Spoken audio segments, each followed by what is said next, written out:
오늘은 다시 기회를 주시는 하나님이라는 제목을 갖고 함께 은혜를 나누고자 합니다. 여러분, 사람은요 누구나 성공을 좋아하지 실패를 좋아하지 않습니다. 실패라는 것은 누구나 피해가고 싶고 안 하고 싶은 것입니다. 하지만 여러분 한번 생각해 보시면 실패 없이 성공의 길만 가는 것, 그게 결코 좋은 것만은 아닙니다. 우리말에 웃자라다는 말이 있습니다. 농작물의 줄기나 잎이요 쓸데없이 또는 지나치게 많이 자라서 연약하게 된다라는 뜻입니다. 사실 겨울이 너무 따뜻하면요 그 다음에 농사에 지장이 있다고 합니다. 여러분, 한국에는 겨울에 보리를 심는데 겨울이 따뜻하면요 보리가 웃자라서 줄기만 크고 수확량은 오히려 줄어든다고 합니다. 또 겨울이 따뜻하면 각종 해충들의 유충들이 죽지를 않아서 그의 농사에 해충들이 많아져서 농사가 힘들어집니다. 추운 겨울이 없었으면 좋겠다라고 생각할 수 있지만 겨울이 겨울다워야 더 유익하다는 겁니다. 실패라는 것은 우리 인생에서 겨울 같은 시간입니다. 실패 없이 성공의 길만 가면 너무 좋을 것 같은데 우리는 누구나 실패를 경험하게 됩니다. 근데 그럴 때면 대부분 다 원망과 불평의 마음이 올라옵니다. 그런데 가만히 돌아보면요 이 실패의 시간만큼요 우리를 인격적으로 성숙시키는 시간은 없습니다.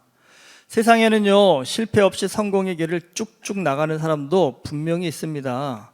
젊은 나이에 남들이 부러워할 만한 성공을 하는 사람들도 있습니다. 젊은 시절은 그게 그렇게 시기 질투가 나고 부러울 수가 있을 텐데, 그런데 여러분 살아보니까요 그런 사람들도요 결국에는요 살다 보면 인생의 큰 일 앞에서, 큰 목표 앞에서 한 번쯤은 실패를 맛보게 된다는 겁니다. 그런데 여러분 그게 더 힘듭니다. 실패를 경험하지 않고 높은 곳에 올라간 사람은요 그 높은 곳에서 만나는 실패 앞에서요 그걸 감당할 만한 마음의 준비가 안 되어서요 오히려 더 형편없이 몰락하는 경우가 많습니다. 나중에 크게 실패하는 것보다는 차라리 처음부터요 실패를 통해 교훈을 얻고 마음의 크기를 키우는 것이, 여러분 그게 더 복입니다. 실패 없는 인생을 꿈꾸기보다는요 실패를 통해 배울 수 있는 태도를 키우는 것이 정말 복 있는 인생이 되는 길이라는 겁니다. 그러니까 아이가 너무 편하고 좋은 길로만 가기를 원치 마십시오. 때로는 힘들고 어려운 길을 좀 사서 고생도 해야 됩니다.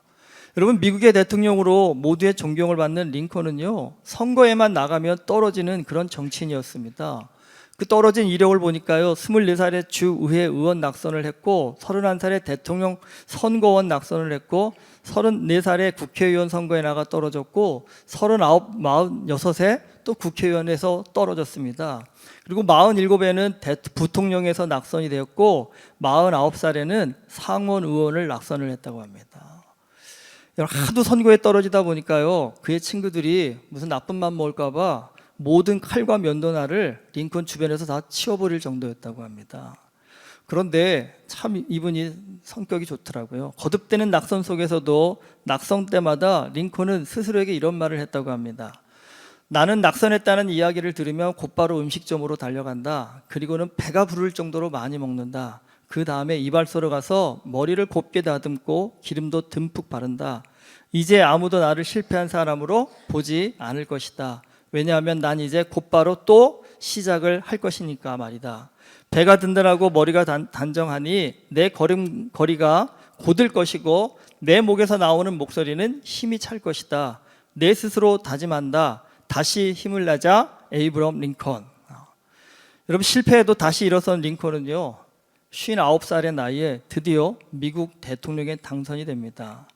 대통령에 당선되고 나서 한 기자가 링컨 대통령에게 당신의 성공의 비결이 무엇입니까? 라고 물었는데 이렇게 대답했답니다. 나는 다른 사람들보다 더 많이 실패했기 때문입니다. 라고요.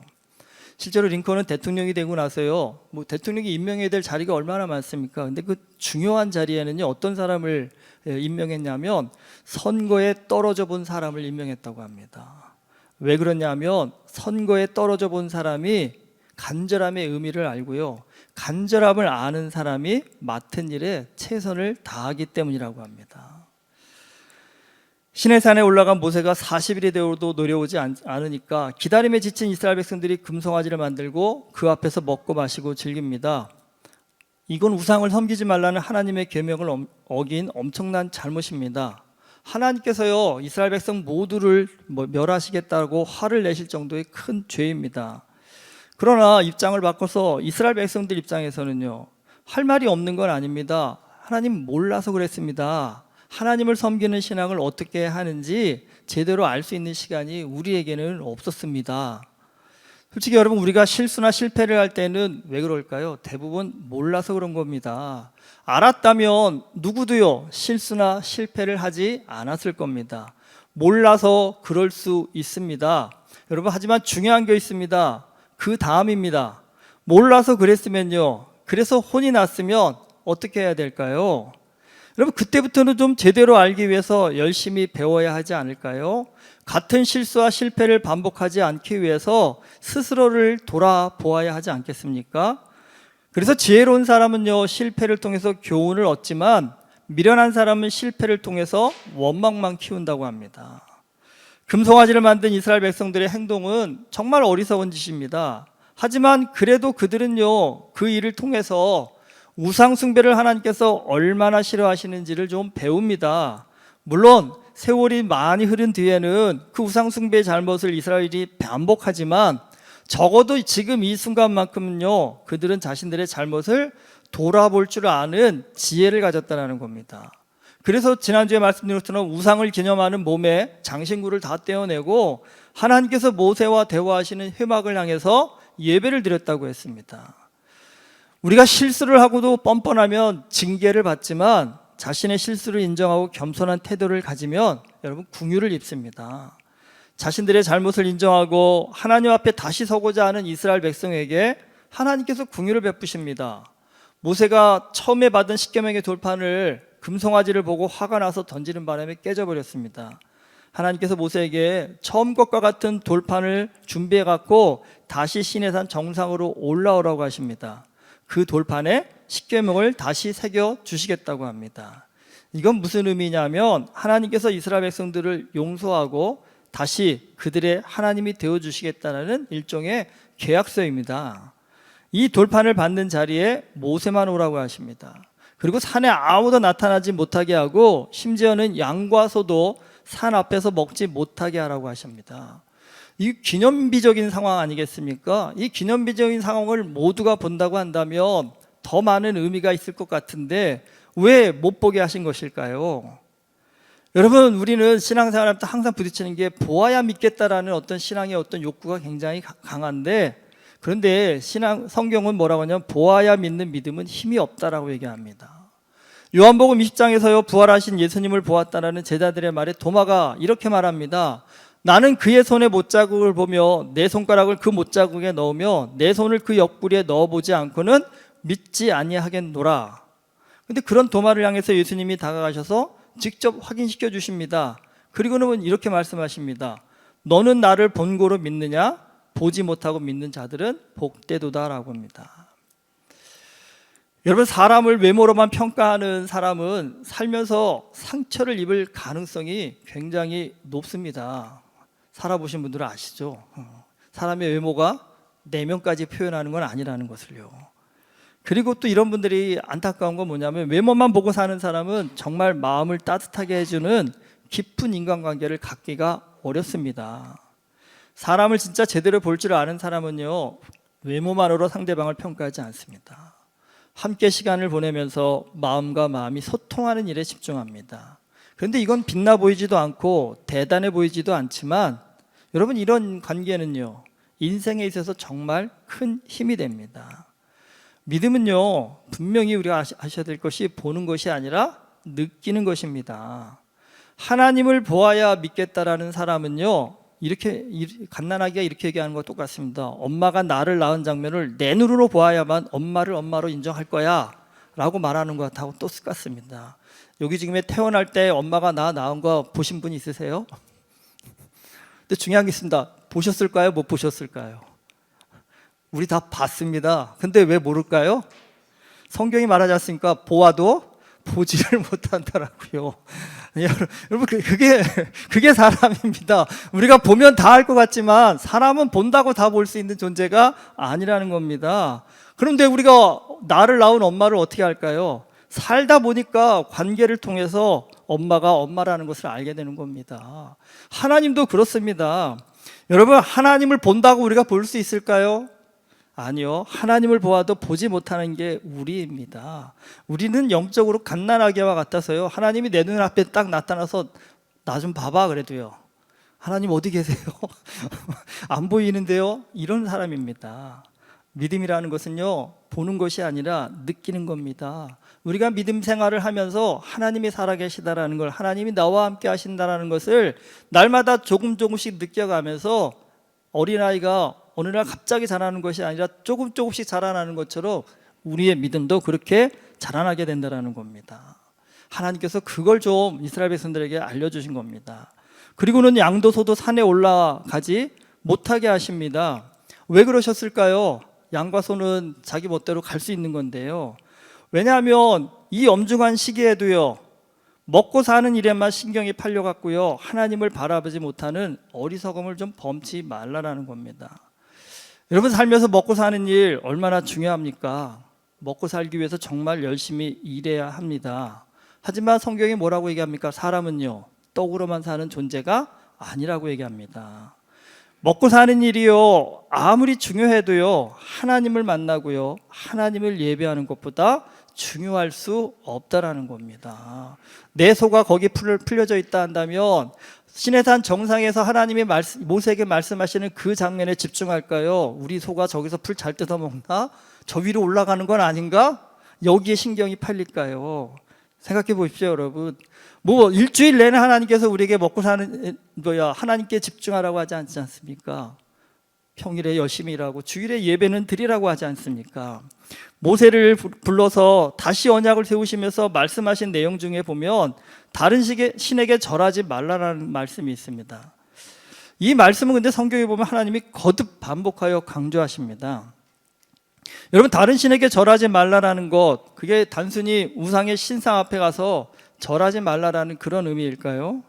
여러분, 그것도 있습니다. 그런데 이 절이라는 것이 무엇입니까? 존경과 존중의 의미를 갖는 겁니다. 그렇다면 다른 신에게 절하지 말라라는 것은요, 하나님보다 더 존중하는 신이, 가치가 우리의 인생에 없어야 한다는 겁니다. 호주에 가서 보니까 한국도 마찬가지지만 요즘 자녀 의사시키는 것이 모든 부모의 꿈이지 않습니까? 또 여기 와서도 거기에 지나칠 정도로 집착하는 부모님들을 종종 만납니다. 자신의 인생의 모로지 꿈이 우리 자식이 의사가 되는 겁니다. 그런데 안타까운 건 따라주면 너무 좋죠. 그런데 다 따라줄 수 있는 건 아니지 않습니까? 그리고 또 제일 안타까운 건 성적은 되는데 적성에 안 맞는 아이들이 있잖아요. 피만 보면 경기하는 아이들은 어떻게 의사가 되겠습니까? 그런데 부모의 뜻은 적성이고 뭐고 성적이고 다 필요 없이 무조건 넌 의대 가야 돼 강요를 합니다. 근데 너무 강요하다 보니까요, 부모하고 자녀가 관계가 깨져가지고요, 서로 얼굴도 보지 않습니다. 남만도 못한 관계가 되었습니다. 여러분, 뭐가 문제일까요? 이 의사라는 그 직업에 자신의 삶의 최우선의 가치를 두었기 때문입니다. 쉽게 말씀드리면 의사라는 직업이 부모의 신이 되었기 때문입니다. 사실 인생을 돌아보면 자녀가 의사 되는 것 좋은 일이긴 하지만 사실 그것보다 더 중요한 것은 부모와 자녀가 좋은 관계를 갖고 살아가는 게, 그게 더 중요한 겁니다. 우리 주변에 보면 돈이 최고야 라는 분들 많으시죠? 이게 여러분, 돈이 최고야라는 그 말 자체가 돈에게 절하는 것입니다. 돈이 중요하지만 돈이 하나님보다 중요할 수 없음을 알아야 합니다. 여러분, 우리 인생의 실패의 원인을 가만히 돌아보면요, 우선순위가 잘못될 때가 굉장히 많습니다. 더 중요한 것과 덜 중요한 것을 좀 분별해서 더 중요한 것에 우선순위를 두어야 하는데, 덜 중요한 것을 더 중요하게 여길 때 우리는 결국 실패를 맛보게 됩니다. 하나님은요, 우상을 섬기지 말라고 하시면서 이집트에서 또 나온 날을 기념하는 무교절과 밀수확을 감사하는 칠칠절과 한 해의 수확을 감사하는 수장절을 지키라고 하십니다. 이 모두가 다 뭡니까? 하나님의 은혜에 대해 감사를 하는 단들입니다. 왜 이렇게까지 감사라고 어떻게 보면 강요하고 계십니다. 감사를 강요하고 계십니다. 왜 감사를 강요하실까요? 여러분, 감사가 사라진 마음에는요, 욕심이 채워지기 때문입니다. 근데 이 욕심이라는 것은 우리로 하여금요, 더를 추구하게 됩니다. 그래서 죽는 줄도 모르고 돈만 벌게 하고요, 자녀와의 관계가 깨지는 줄도 모르고 공부만 강요하는 어리석음을 범한다는 겁니다. 인생에 있어서 가장 큰 실패는요, 실패를 통해 배우지 못하는 겁니다. 하지만 실패를 통해서 교훈을 얻고 다시 시작할 수 있다고 한다면요, 그 실패는 값진 경험이 됩니다. 이스라엘 백성들은요, 금송아지라는 엄청난 실패를 겪었습니다. 그러나 하나님은 실패했다고 해서 이스라엘 백성들을 포기하지 않으셨습니다. 다시 한번 그들에게 기회를 주셨습니다. 그 기회를 통해 이스라엘은 하나님을 바르게 믿는 믿음이 뭔지를, 그리고 무엇이 중요한지를 다시 한번 깊이 배우게 됩니다. 우상 숭배라는 것은 내 욕심대로 믿는 것입니다. 믿음은 내 욕심을 채우는 것이 아니라 하나님의 말씀대로 사는 것입니다. 여러분, 진정한 믿음은 말씀에서만 나옵니다. 말씀을 깊이 묵상하고 그 말씀대로 살기 위해서 나 자신과 부단히 싸울 때 우리는 실패를 성공으로 변화시키는 믿음을 가질 수 있습니다. 세상 가운데 열심히 사는 것 하나님이 칭찬하고 장려하시는 일입니다. 하지만 열심히 살다 보면 상당 우리가 범하기 쉬운 실수가 내 욕심으로 자꾸 뭔가를 추구하게 된다는 겁니다. 욕심을 추구하게 되면 하나님보다 다른 것들이 자꾸 앞서게 됩니다. 요것만 더 하면 더 많이 돈을 벌 텐데, 요것만 더 푸시하면 될 것 같은데 라고 그 욕심을 부리다가 결국이요, 몸도 상하고 마음도 상하고 관계도 깨져 버리는 어리석은 삶을 살게 된다는 겁니다. 그럴 때 우리는 항상 또 무슨 마음이 들까요? 그러고 나서 좀 깨달으면 좋은데, 그래도 못 깨닫는다는 겁니다. 그래도 또 그 실패 앞에서 누구 때문에, 뭐 때문에 라는 이 핑계를 늘어대다가 결국은요, 실패를 통해 깨달음을 주시고자 하는 하나님의 그 마음을, 그 지혜를 깨닫지 못하고 끝까지 내 뜻을 고집하다가 어리석은 삶을 마감한다는 겁니다. 여러분, 실패가 내 눈앞에 닥쳤을 때 제일 주의해야 될 것은 원망과 불평을 늘어놓는 것이 아니라 그 실패의 원인이 무엇인지를 하나님의 말씀을 보면서 깊이 들여다보는 것입니다. 말씀이야말로 우리를 최고로 객관적으로 볼 수 있고, 말씀이야말로 가장 진리 가운데 우리 삶을 돌아볼 수 있는 힘이 되고 능력이 됩니다. 여러분, 인생의 실패는 결코 누구 때문이 아닙니다. 결코 뭐 때문이 아닙니다. 인생의 실패는 누구 때문이라고요? 나 때문입니다. 내가 무지하고 내가 어리석고 내가 욕심을 내어서 하나님보다 더 귀하게 여기는 그 가치를 쫓다가 결국은 실패하게 된다는 것입니다. 이 어리석음을 깨달을 수 있는 믿음의 능력이, 지혜가 어디서 나오겠습니까? 하나님의 말씀 앞에서 나온다는 겁니다. 여러분, 인생이 내 뜻대로 되지 않을수록, 내가 원하는 대로 흘러가지 않을수록, 때로는 정말 참혹할 정도로 실패의 순간에 처해졌다 한다면 그 무너지는 인생 앞에서 그냥 쓰러져 흘러가는 인생이 되지 마시고요, 그럴수록 더 말씀 붙잡으십시오. 그럴수록 더 하나님 앞에 기도하십시오. 하나님, 이 실패의 이 순간을 딛고 다시 한번 하나님 앞으로 나아갈 수 있는 믿음의 능력을 허락하여 달라고, 지혜를 허락하여 달라고 말씀 앞에 엎드릴 수 있는 사람이 되신다 한다면, 오늘 우리는 실패가 눈물로 끝나는 것이 아니라 그 실패를 통해서 더 기쁨을 누리고 감사를 누릴 수 있는 복된 인생을 살게 될 줄 믿습니다. 우리 모두가 그런 멋있는 능력 있는 믿음의 삶을 살 수 있기를 주님의 이름으로 축원합니다. 기도하시겠습니다. 하나님, 실패하고 싶지 않아서 나름 열심히 노력하고 애쓰지만 살다 보면 어쩔 수 없이 우리 모두가 실패를 맞닥뜨리게 됩니다.